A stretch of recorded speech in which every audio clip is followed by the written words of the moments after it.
Mason, do you want to jump on? Thanks, Mike. And Joanna, thank you very much. Congratulations on scaling such an impressive business, and thanks for sharing that with all of us. My question's about how you earn trust, and I think you call it the right to win with school districts, with policymakers, and with the public to the extent that that's applicable. I imagine there's something there. You had mentioned the 15-point certification process, and I have a few things within that. I also imagine there's more beyond that in conversation with regulators, in mass communications, et cetera. Yes.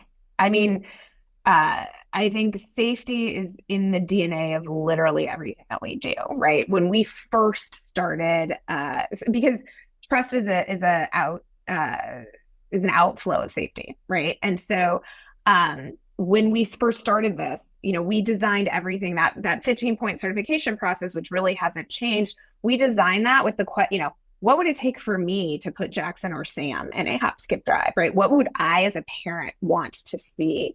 And that's really what guided the initial conversations. And then it was also, I came from a tech background. How can we use data and technology to continuously innovate on safety? How can we design something? It goes back to being specifically designed for kids. What does this need to look like when the person who is in the vehicle didn't arrange the ride, may or may not have a cell phone, and may or may not be able to say like, hey, I think we're going the wrong way, or I'm not comfortable with this. I'm just going to get out and get into a different car. Like, you can't do that. A 7-year-old can't do that, right? And so how do we design this? So it was also our whole Safe Ride technology platform, where we've created a series of proactive and proprietary alerts. We have a team that is a Safe Ride support team that is monitoring every ride live in real time, in addition to the full transparency that parents and schools have. And we're constantly innovating on that and using telematics to track driving behavior. We publish. So I think it's all about the brand and how you have to have a very authentic brand that talks about your safety and transparency in a very authentic way. And I always tell the story, our very first ride, right? It was my co-founder's son going to gymnastics. We had built this whole thing. It was a care driver that we had all three personally met. And we were watching on the computer as Gus was going to gymnastics, and we were also watching Janelle, and she was really nervous, and she'd been a whole part of this thing. So it was like, if she's nervous, this is, it just was such a clarifying moment for us of how much empathy had to go into the brand. And so you see it everywhere. And it's why transparency is so important to us. We publish a safety report.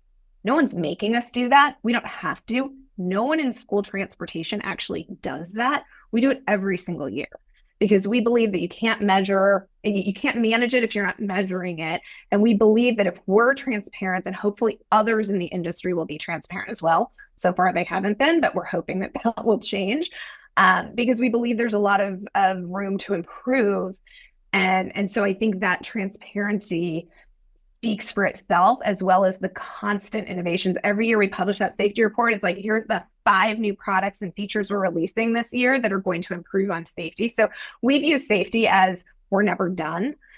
It's also about culture. You have to build that into your culture. And I remember somebody asked me once, how do you think about the trade-off between growth and safety?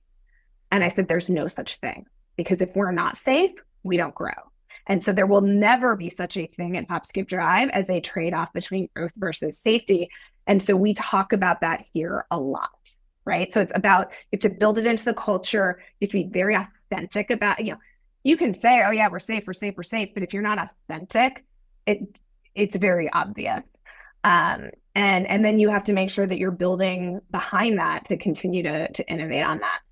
That's amazing. I can feel it and hear it from you. So thank you. It's both a really helpful combination of the softer, empathetic, and like the data-driven AI technical parts combined. So I'm very passionate about safety and using data to actually determine whether something there's a lot in the school transportation industry that's just about checking boxes. I'm just going to check this off the checklist. I've done that. We're safe.